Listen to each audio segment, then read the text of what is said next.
अच्छा, आप में से कितने बच्चे ऐसे हैं जिनको यह फील होता है कि सर हमारा मैथ कमजोर है, हमको गणित से डर लगता है, हमसे सवाल नहीं होते? आप में से कितने बच्चे हैं ऐसे? आप में से मैं पूछना चाहूंगा कि आप में से कितने बच्चे ऐसे हैं जिनको गणित से डर लगता है, या जिन्होंने कभी आज तक, जैसे आपकी कोई 20 साल का है, कोई 21 साल का है, कोई 25 साल का है, कि उसने कभी गणित बहुत ज्यादा सॉल्व ही नहीं किया, कभी मैथ ढंग से पढ़ा ही नहीं है, लेकिन सरकारी नौकरी अगर आपको चाहिए, छोटी छोटी या बड़ी से बड़ी, तो आपको गणित पढ़ना पड़ेगा, गणित सीखना पड़ेगा, गणित में मेरे दोस्तों स्कोर करना पड़ेगा, तभी आपका सिलेक्शन होगा। अब गणित सीखना आपके लिए ऑप्शन नहीं, आपकी मजबूरी है, क्योंकि बिना गणित सीखे आप नहीं निकाल सकते बेटा गवर्नमेंट जॉब। एक चीज मैं आपसे और कहना चाहता हूं मेरे दोस्त,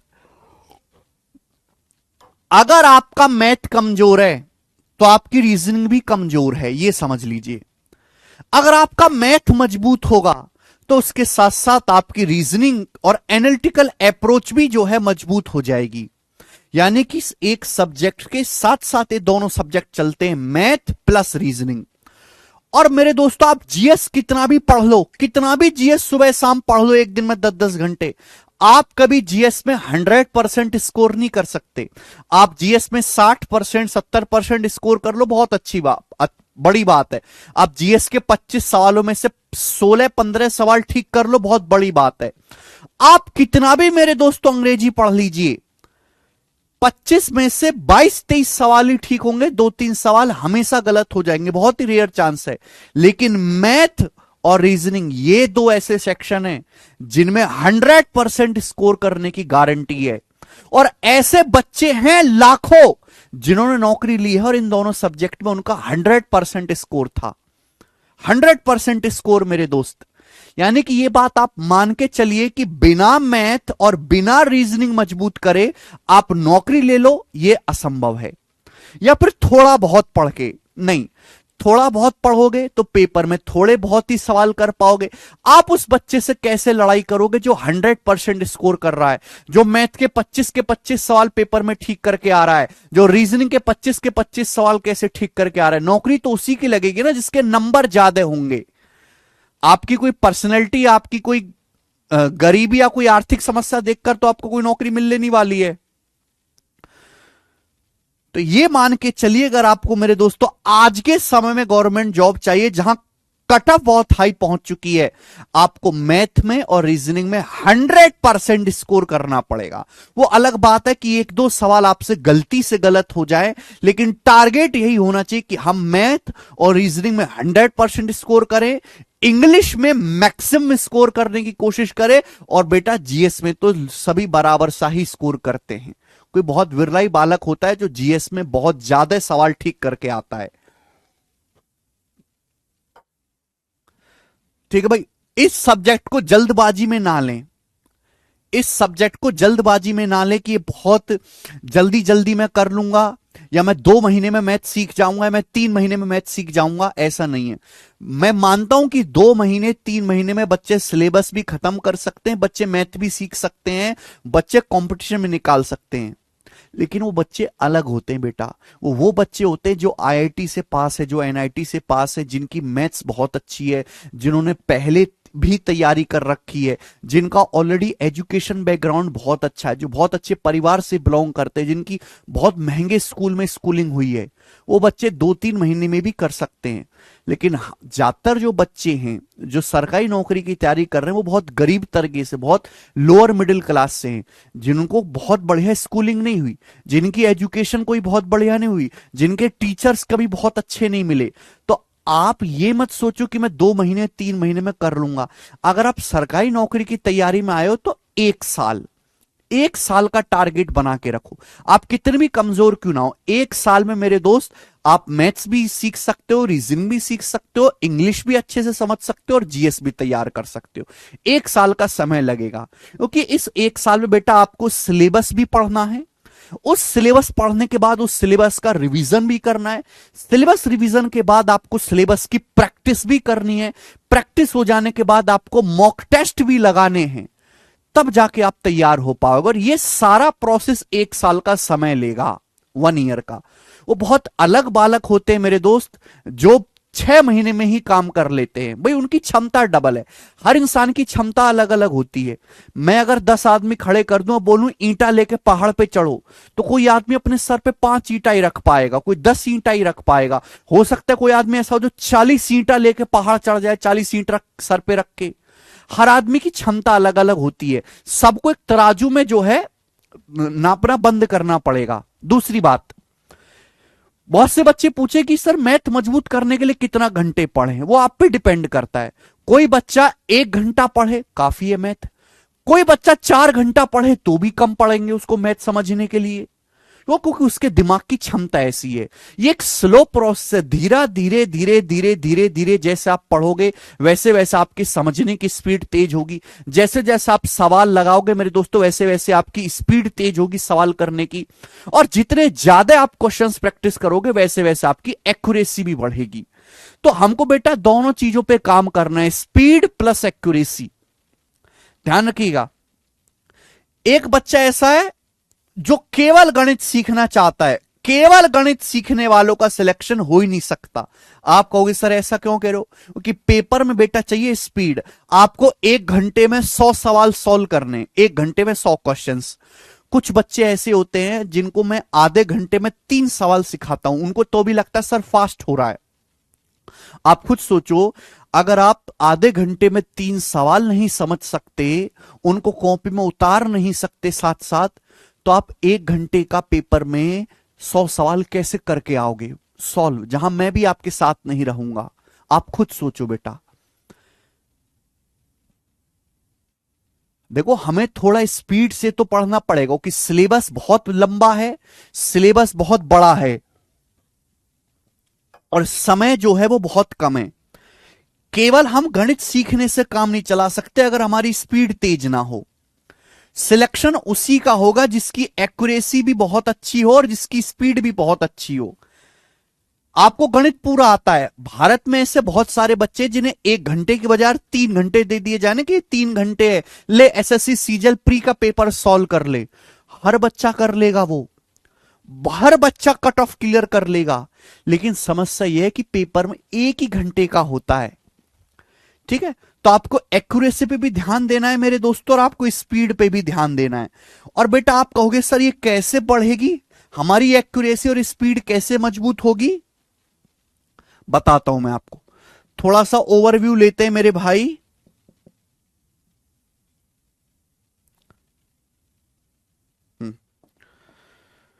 तो मेरे दोस्तों पहले आपको कॉन्सेप्ट सीखना है। जितने ज्यादा डिटेल में कॉन्सेप्ट जान सकते हो जानो। देखो कुछ चीजें ऐसी होती है, मैं क्लास में कितनी भी बार समझाऊं आपको तभी बहुत अच्छे समझ में आएंगे जब आप घर पे जाके 2-3 बार खुद से लिख के देखोगे। मैंने एक बात समझा दी, उसको घर पे जाके खुद से लिख के देखो, खुद से करके देखो, ठीक है ना। और कॉन्सेप्ट समझने के बाद आप प्रैक्टिस करो, प्रैक्टिस प्रैक्टिस, तब जाके आपकी स्पीड और एक्यूरेसी बढ़ेगी। कुछ बच्चे कहते हैं बेसिक से पढ़ना है, बेसिक से पढ़ना है। ये एक्चुअली बेसिक से नहीं पढ़ना चाहते आप केवल बेसिक ही पढ़ना चाहते हैं, केवल बेसिक ही। जो लोग ये कहते हैं बेसिक से पढ़ना है, बेसिक से पढ़ना है, बेसिक से पढ़ाइए, बेसिक से पढ़ना है, वो बेसिक नहीं पढ़ना चाहते। बेसिक से नहीं, वो केवल बेसिक ही पढ़ना चाहते हैं। और आप अपने दिमाग में एक बात डाल लीजिए अच्छी तरीके से कि केवल बेसिक पढ़ लेने से, केवल बेसिक सवाल लगा लेने से आपका सिलेक्शन नहीं होने वाला। यूट्यूब पे बहुत सारे टीचर्स ऐसे हैं जो बहुत हल्का हल्का कॉन्सेप्ट सिखाते हैं, बहुत हल्के हल्के सवाल कराते हैं, है ना। उनको 1-1 लाख, 1.5 लाख, 40-40, 50-50 हज़ार बच्चे देख भी रहे हैं। हर बच्चे को उनकी क्लास देख के लग रहा है कि यार मैं भी सीजल निकाल सकता हूं। वो दिन में सपने देख रहा है, दिन में, क्योंकि उसे वास्तविकता का पता ही नहीं कि एग्जाम में किस लेवल तक पूछा जा रहा है। आप बहुत बेसिक बातों को तो आसानी से पकड़ लोगे, लेकिन जैसे ही लेवल बढ़ता है आपके दिमाग की नसें हिलना शुरू हो जाती हैं। ठीक है, अगर किसी कॉन्सेप्ट की शुरुआत मेरे दोस्तों यहां से होती है तो हम बहुत नीचे से पढ़ाएंगे, यहां तक तो हर बच्चा समझ जाता है, टीचर पढ़ाते भी यहां तक है, लेकिन बेटा मेरे भाई एग्जाम में आता तो यहां तक है ना, इस चीज को हम कैसे छोड़ दें। ये मेरे दोस्तों ग्रीन सिग्नल, ये जो पिंक सिग्नल है, पिंक, इसे हर बच्चा समझ लेता है, हर बच्चा एडेप्ट कर लेगा, लेकिन जैसे ही एक लेवल बढ़ेगा वैसे ही दिमाग की नसें हिलना शुरू हो जाते हैं और बच्चा बौखला जाता है। वो बौखलाना कैसे बंद होगा? बौखलाना कैसे बंद होगा? जब आप घर पे जाके उन्हीं चीजों को दोबारा करके देखोगे, 3 बार करके देखोगे, 4 बार करके देखोगे। प्रैक्टिस, प्रैक्टिस और प्रैक्टिस। जिस दिन आप प्रैक्टिस बहुत ज्यादा करोगे उस दिन आसान के साथ साथ मुश्किल सवाल भी मेरे दोस्तों होने लगेंगे आपसे। केवल आसान कॉन्सेप्ट और आसान सवाल के पीछे मत भागो, वो आपको बर्बाद कर देंगे, वो आपको नौकरी से दूर ले जाएंगे, वो आपको मीठे जरूर लगेंगे करने में, लेकिन वो बेटा पेपर में केवल आसान चीजें नहीं आती हैं। आपको अच्छे सवाल भी प्रैक्टिस करने पड़ेंगे, अच्छे कॉन्सेप्ट भी डिस्कस करने पड़ेंगे, मुश्किल चीजें भी करनी पड़ेंगी। कोई बालक ये सोचता है कि पहले मैं प्री के सवाल, प्री के कंटेंट पढ़ लेता हूं, बाद में मेंस की तैयारी करूंगा। वो समय बीत गया जब प्री और मेंस में 3-3 महीने का गैप मिलता था, बच्चे खुल के तैयारी कर पाते थे। आज प्री के पेपर में और मेंस के पेपर में मात्र 40 दिन का गैप मिलता है, और 40 दिन में कोई मेंस की तैयारी नहीं कर सकता। यानी कि आप कोई भी कॉन्सेप्ट पढ़ें तो पूरा पढ़ें। हर कॉन्सेप्ट पे इजी सवाल भी बनता है, मॉडरेट भी बनता है, और बहुत मुश्किल भी बनता है जो दिमाग की नसें खोपड़ी खोल कर रख दे, जिसको 1 साल को समझने में शायद आपको 1 घंटा लग जाए। वो भी आपको साथ साथ ही करना है, चाहे आपको कितनी भी परेशानी क्यों ना हो समझने में। प्री और मेंस एक साथ ही पढ़ना है, चाहे आपको पढ़ने में कितनी भी परेशानी क्यों ना हो। ये सुन लीजिए, जो वो बच्चे बेवकूफ हैं जो पहले प्री की बात करते हैं फिर बाद में मेंस के बारे में सोचते हैं, ऐसे लोगों का कुछ नहीं होना, क्योंकि उनकी तैयारी हमेशा आधी अधूरी रह जाती है।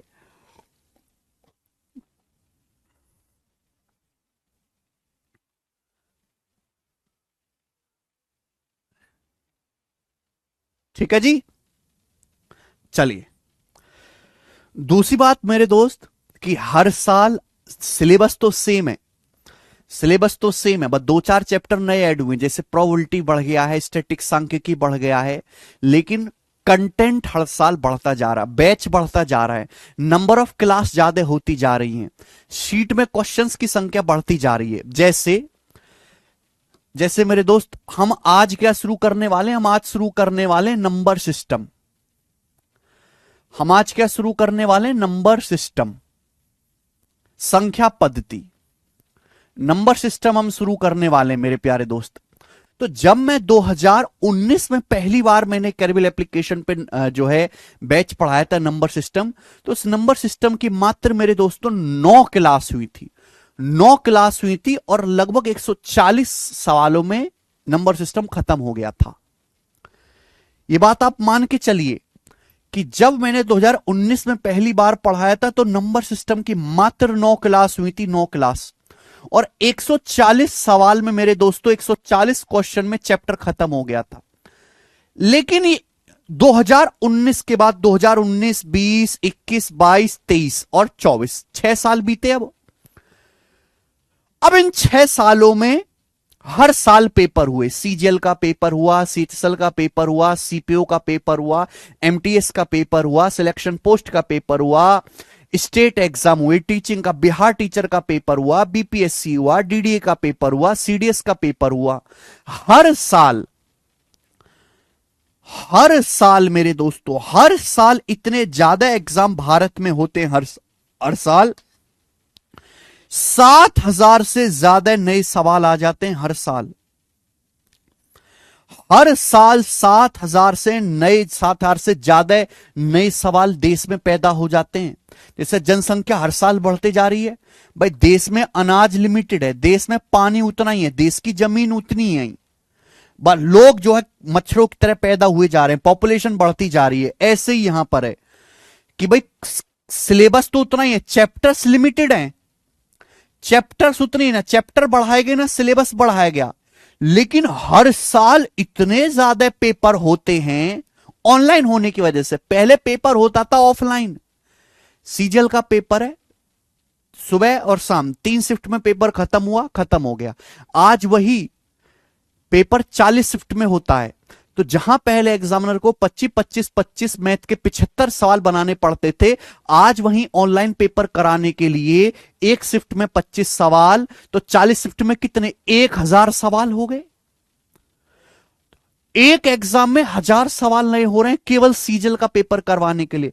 अब इन जो इतने सारे पेपर होते हैं हर साल सीजीएल के, भाई भरोगे तो आप सीजीएल का भी फॉर्म, आप सीटसल का भी फॉर्म भरोगे, आप एमटीएस का फॉर्म भी भरोगे, आप कांस्टेबल की भर्ती निकल आएगी वो भी भरोगे, कुछ समय में बिहार कांस्टेबल की भर्ती निकलेगी आप वो भी भरोगे, क्योंकि फॉर्म बड़े सस्ते हैं आजकल सरकारी नौकरियों के, इसलिए बच्चा सारे फॉर्म भरता है और फिर सब में उम्मीद लगाता है कि मेरी सब में नौकरी लग जाए। अब ये इतने सारे जो सवाल हैं, ये सवाल हमें शीट में अपडेट करने पड़ते हैं। हर साल मेरे दोस्तों नए सवाल नए सवाल नए सवाल इसमें आते रहते हैं और हम शीट में ऐड करते रहते हैं। तो number of questions, number of classes और कंटेंट बहुत ज्यादा बढ़ गया। तो जहां पहले 9 क्लास में हो रहा था, आज वही मेरे दोस्तों लगभग आपकी 16 से 18 क्लास में जाके एक चैप्टर खत्म हो रहा है ये, और हमें 300 से ज्यादा क्वेश्चंस कराने पड़ रहे हैं, 300 से ज्यादा सवाल केवल नंबर सिस्टम सिखाने के लिए बच्चों को। यानी कि अगर आप आज से 5 साल पहले तैयारी करने आते तो जितनी मेहनत आपको आज करनी पड़ रही है, इसकी केवल आधी ही मेहनत करनी पड़ती और आपको केवल आधा ही पढ़ना पड़ता। अगर आप आज से 5 साल पहले तैयारी करते, जितना ज्यादा आप सरकारी नौकरी लेने में डिले होगे, जितना ज्यादा, ये मेरी बात बहुत गौर से सुनेगा, कोई ये टीचर एक्सप्लेन नहीं करता इस तरीके से, ना बच्चे को ये सब गहराई पता। जितना ज्यादा डिले होता जाएगा उतने ज्यादा लोग ग्रेजुएट होते जाएंगे। वो सब कंपटीशन की दुनिया में सबको सरकारी नौकरी चाहिए, वो भीड़ बढ़ती चली जाएगी। वैकेंसी लिमिटेड है, कम हो रही है या उतनी है, बढ़ नहीं रही, वैकेंसी बढ़ नहीं रही, या कम हो सकती है उतनी रहेंगी। अब मेरे दोस्त, और हर साल लाखों ग्रेजुएट होते हैं, लाखों बच्चे ग्रेजुएट होते हैं, और उसमें से लाखों बच्चे जो हैं सरकारी नौकरी की तैयारी में आते हैं। तो जैसे जैसे समय बीतता जा रहा है वैसे वैसे नंबर ऑफ क्लासेस बढ़ती जा रही हैं, वो कि हर साल नए नए सवाल आ रहे हैं, बच्चों को ज्यादा प्रैक्टिस कराना पड़ता है, ज्यादा टफ होता जा रहा है, चीजें ज्यादा डिटेल में बताना पड़ता है, ज्यादा टाइप के सवाल कराने पड़ते हैं। पहले कॉन्सेप्ट अगर 2 टाइप पढ़ाने पड़ते थे, तो आज पढ़ाने पड़ते हैं 5 टाइप। सिलेबस या चैप्टर्स नहीं बदला, सिलेबस के अंदर का, चैप्टर्स के अंदर के टाइप बढ़ गए, और वो आपको पढ़ना पड़ेगा, यानी कि समय लगेगा। तो जहां 5 से 6 महीने में बैच खत्म होता था, आज वहां आपको 8 से 10 महीने देना पड़ेगा, तब जाके आप प्री प्लस मेंस दोनों के लिए तैयार हो पाओगे। प्री प्लस मेंस दोनों की बात कर रहा हूं मैं। वो अलग बात है कि आप हल्का हल्का पढ़ लीजिए प्री के हिसाब से, तो आप जल्दी कर लें, लेकिन मेंस में क्या करोगे? बिना मेंस के सिलेक्शन होने वाला है नहीं, बिल्कुल भी।